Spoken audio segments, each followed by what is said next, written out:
Hey guys, welcome back. For this video we're heading down to Worcester Arena for one of the largest martial arts tournaments of the year.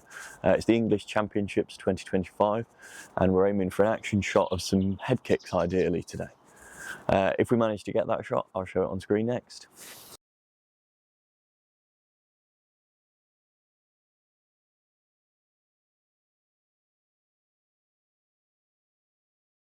Well, good morning.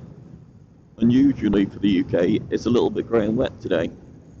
We're heading down to Worcester, which will take us just under 2 hours, and we're going to see the English Taekwondo Championships, which is hosted by the TAGB, Taekwondo Association of Great Britain.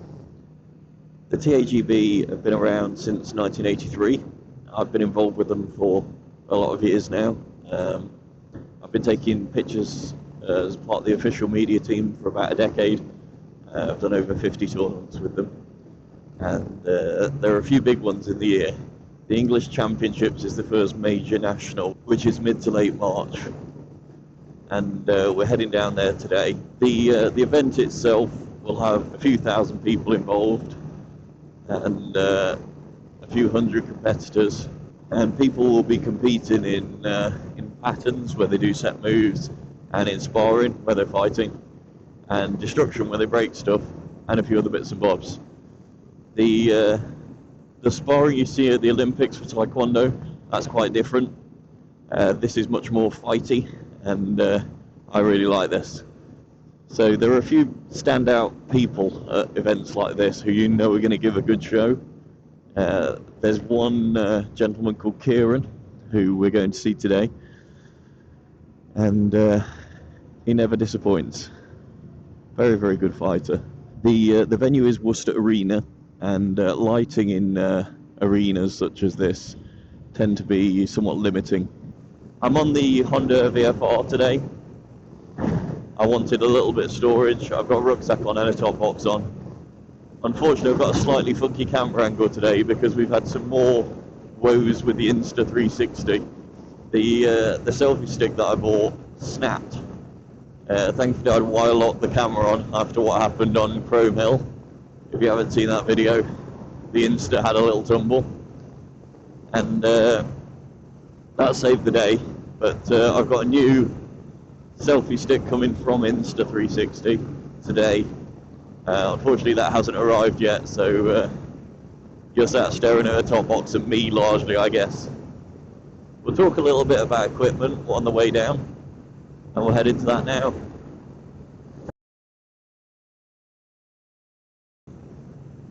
So in terms of equipment for today, I'm going with one camera, which is the R5, and I've got two lenses that I'm going to use. One is the 28-70 f2, and that's the one I'll use when I first arrive at the venue. And that lets me get some lovely shots of people milling about. The 70mm reach lets me do it from a reasonable distance away without them knowing, and the f2 aperture blurs the background nicely. So the 28-70 will do all the people shots, and then I will move over when the action starts to my 50mm 1.2 lens. And I use the 1.2 end of the apertures, the really wide apertures, to capture as much light as possible, which lets me keep the shutter speed high, the ISO low, but it means your hit rate for photos is much lower. You will throw away a lot of pictures with a 1.2 lens because the focus is on the nose rather than the eyes and so on and so forth in events like this. I accept that problem. It's worth it for the good shots. Everything's handheld today, no tripods, no monopods, and I won't be using flash. I have tried flash at tournaments. It's okay. It's quite distracting for the fighters, officials, and spectators. That's one reason I don't use it. The other is you tend to be dealing with people wearing white no-box, the training suits, and it's very easy to overexpose those, especially with flash. I should add that this is the EF 50mm 1.2, not the RF 50mm. So I'm still using my old lens with an adapter on the mirrorless camera, and the old EF lenses work absolutely perfectly, better than they ever did on the R5. So we'll get about our journey now, and we'll catch you down at the other end. So for an event like this, you really want a wide aperture lens. The smaller the number, the bigger the aperture. And you want these really big wide apertures to capture as much light as you possibly can. I would recommend 2.8 as a minimum. F2 is useful in certain circumstances, but for fast moving you want at least 1.8, and I was down at 1.2 for most of the day. For this specific picture we took, I actually was running at f2, and I was doing that because I wasn't using a high shutter speed. My shutter for most shots on the day was about 1/500th of a second, but for this specific shot I dropped it down to 1/200th of a second, and I did this to get the motion blur on the foot. The majority of the shots that I took on the day I wanted really crisp, sharp shots, and so they were at 1/500th typically. The ISO was dictated by the light conditions, and that was pretty well universally 640. I tried to keep the ISO below 800, but there are certain circumstances where you do need to push a little further. The 1.2 aperture really gives you the flexibility to choose. In terms of other settings, I was using electronic shutter. You can get issues with banding where you get horizontal light bars on your image with certain indoor lighting. I didn't have that problem, so I wasn't needing to go to mechanical. So electronic shutter on the day. Subject to detect was set to people, and eye autofocus was on. That's an important one. The other setting worth mentioning is high-speed continuous shooting.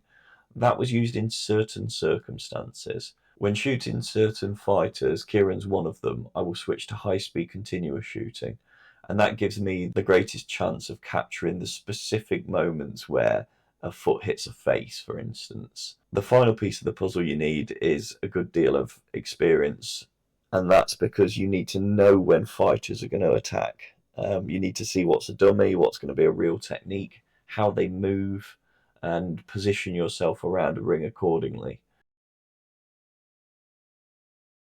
Okay, we're going to have a look at 4 shots taken on the day. This is a pattern shot, quite crisped shot, 1/500th of a second. That f1.2 blurs the background well. Angeli here is another dependable competitor who will always give you a cracking shot. This is just a typical example of one of her high kicks in a pattern. Sparring wise, it gets more difficult to catch the action. You've got 2 kicks about to land on 2 heads there, so that's quite a nice shot.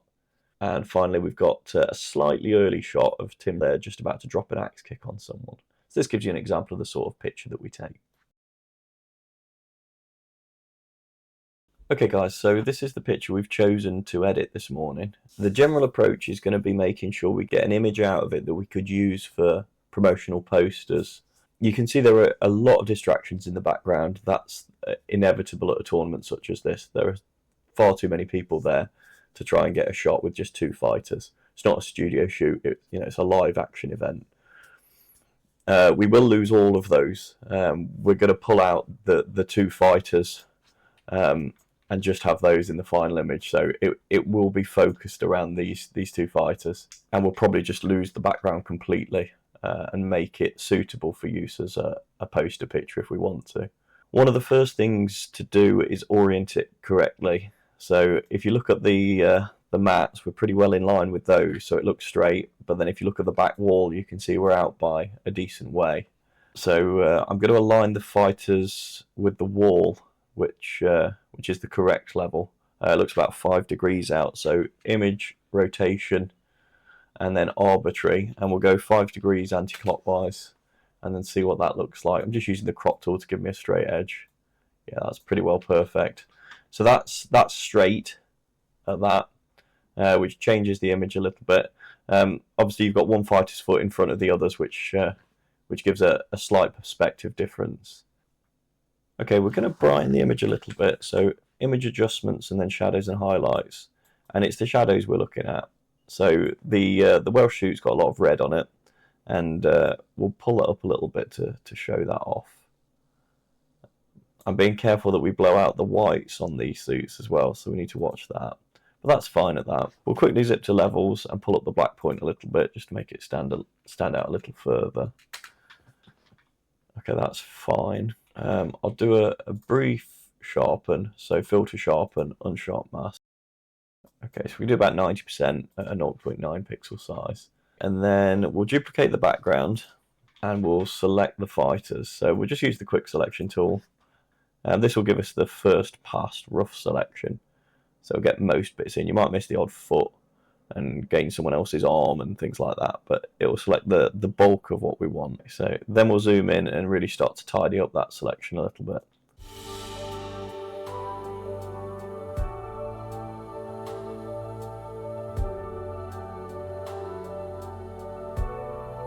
Okay, I think that's a reasonable first pass of a selection. So I'll darken it to black. I'm just going to use curves and pull the curve right down. So Control M to pull that up. And then up to white. And it just highlights some of the things that you may have missed. Okay. Oh, just missed the 2 gold bars that tell you that this is a 2nd degree black belt. And to get a black belt in Taekwondo, the minimum training time is 3.5 years. That's the quickest you can get a black belt. You then have to wait. The number of years is the number of dans or bars or degrees that you're waiting for. So to get to 2nd degree, you have to wait at least 2 years. In terms of degrees or dans, there are 9 you can get, the first 5 of which you grade for with the TAGB.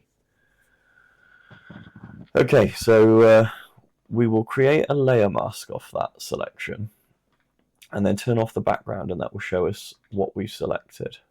And that's pretty close, actually. What we're going to do now is we're going to work on the mask itself. So I'm clicking on the mask, not the image, and then I can use black and white to paint in and out bits of the mask. So I'm going to move to our brush tool, and I'm going to use black, and I will use a fairly small brush, so I'm in at 25 pixels, and I'm going to zoom right in and start tidying up the mask.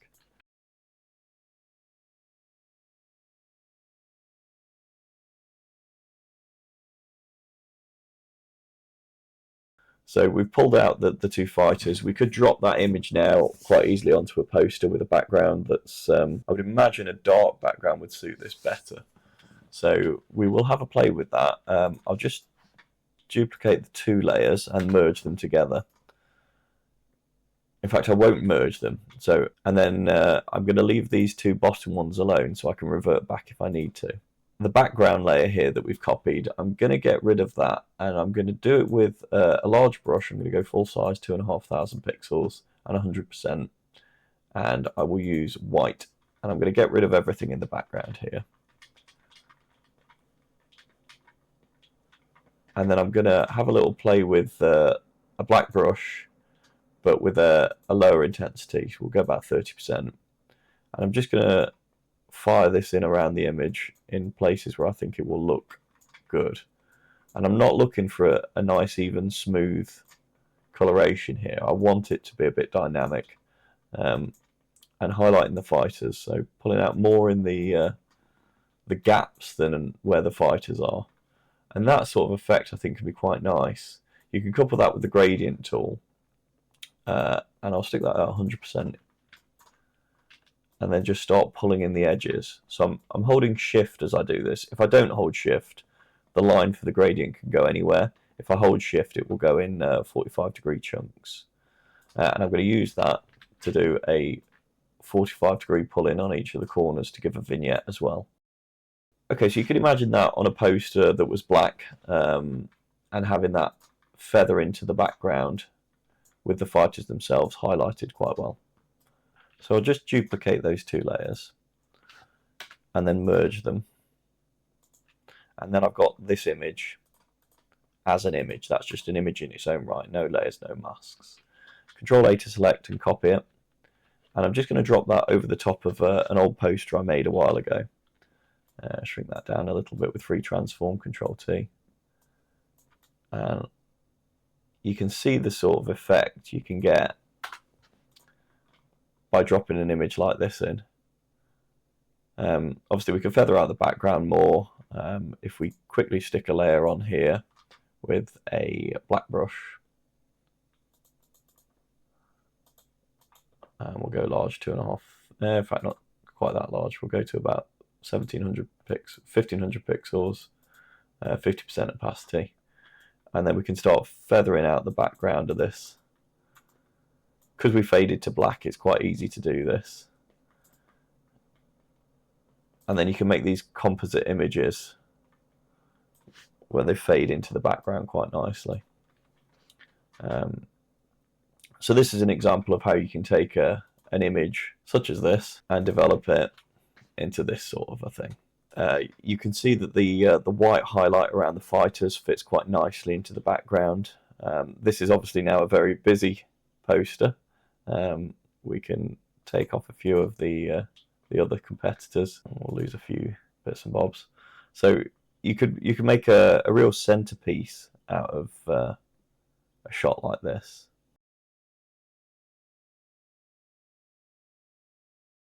So I hope you enjoyed that video. I do enjoy going down to these tournaments each year. It's great to see people and watch them develop into some world-class fighters. If you enjoyed the content, please do like and subscribe to see more videos of a similar nature.